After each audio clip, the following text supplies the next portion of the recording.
Je m'appelle René Massiga Diouf, je suis journaliste à la RTS, télévision publique sénégalaise. Je suis titulaire d'un doctorat en sciences politiques. Avant, j'ai fait des études en sciences humaines, notamment des études de philosophie. Et je suis aussi titulaire d'un master en communication. Donc, concernant mon parcours professionnel, j'ai travaillé pour plusieurs organisations internationales en tant que consultant. Mais avant même de travailler pour la RTS, j'ai eu une expérience professionnelle dans le système des Nations Unies, notamment à l'UNOPS, United Nations Office Project Service. Et aussi, j'ai eu à diriger pas mal d'organisations ou d'associations dont je suis membre dans la plupart des cas fondateurs, comme African Journalist Forum, une organisation qui regroupe des journalistes, des professionnels des médias et des chercheurs de plus de 30 pays du continent. J'aurais pu intituler le livre autrement, puisqu'il retrace le parcours d'un jeune Africain issu d'un pays quelconque, ça peut être le Sénégal comme ça peut être un autre pays ouest-africain, dont le rêve est de traverser les frontières sénégalaises pour aller vers l'Europe. Donc j'ai pensé que c'est un exercice extrêmement difficile auquel essaie de s'exercer pas mal de jeunes ces dernières années. Et donc j'ai pensé qu'il y a eu des succès souvent, mais parfois aussi il y a des échecs et des difficultés. Nous avons vu les tragédies qu'il y a eu en mer ces dernières années. Et donc ça solde souvent par un nombre extrêmement important de décès en mer. Il y a Fatou Diom qui a écrit là-dessus, Le ventre de l'Atlantique. Et donc j'ai pensé peut-être qu'il faut mettre en exergue ce qui constitue la particularité des cas de succès des personnes qui traversent l'océan en quelque sorte.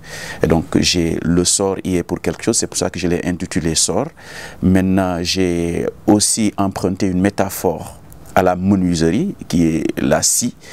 Et donc j'ai mis le sort avec cette métaphore scie, et donc ça donne sorcier en quelque sorte. Et donc là on est en face de destin tout fait pour l'immigration en quelque sorte. Et donc c'est ça qui justifie que certaines personnes, certains jeunes réussissent à traverser l'océan et d'autres pas. Et donc ceux qui réussissent à traverser l'océan, j'en ai tiré une seule personne, un seul profil. Et donc je l'ai intitulé Sorcier, en mettant en exergue à travers des faits vraiment véridiques, en mettant en exergue le parcours professionnel d'une personne atypique, à qui pratiquement le destin a souri en quelque sorte. L'ouvrage aborde plusieurs thématiques. Donc nous avons, comme je l'ai dit tantôt, la thématique de l'immigration, notamment particulièrement l'immigration clandestine, mais aussi quand on parle de l'immigration clandestine, c'est qu'il y a quelque chose aussi qui n'a pas marché dans nos États, les politiques de jeunesse. Et donc j'ai mis en exergue cela en montrant peut-être qu'on aurait pu mieux prendre en considération cette problématique. En dehors de cette question aussi, nous avons la problématique de l'emploi des jeunes, comme je l'ai dit, mais au-delà de cela, nous avons aussi les problématiques économiques dans nos pays et surtout les priorités en termes de développement. Qu'est-ce qu'il faut mettre en exergue en premier en termes d'agencement de priorités par nos élites dirigeantes, et qu'est-ce qu'il faut faire pour en fait soutenir quelque chose qui soit durable. Ces dernières années, on parle de croissance, etc. Dans quelle mesure est-ce que cette croissance a profité à la population?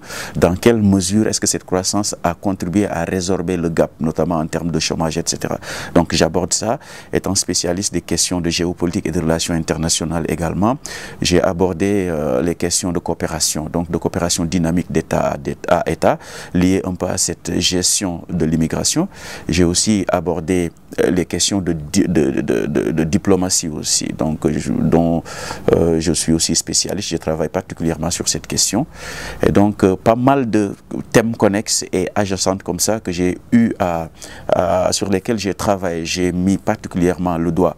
Et donc le livre aussi revient sur des questions sociologiques ponctuelles que nous négligeons de temps en temps, mais qui persistent et qui continuent à aiguillonner nos rapports au quotidien entre citoyens. Donc c'est aussi une question sociologique, notamment les tabous des sociétés qui sont toujours aussi phallocratiques malgré l'apparente avancée notée. Donc j'aborde aussi dans le livre ces questions qui intéressent plus d'un, notamment le public qui cherche des voies pour revenir un peu sur cette question et les traiter de manière la plus adéquate.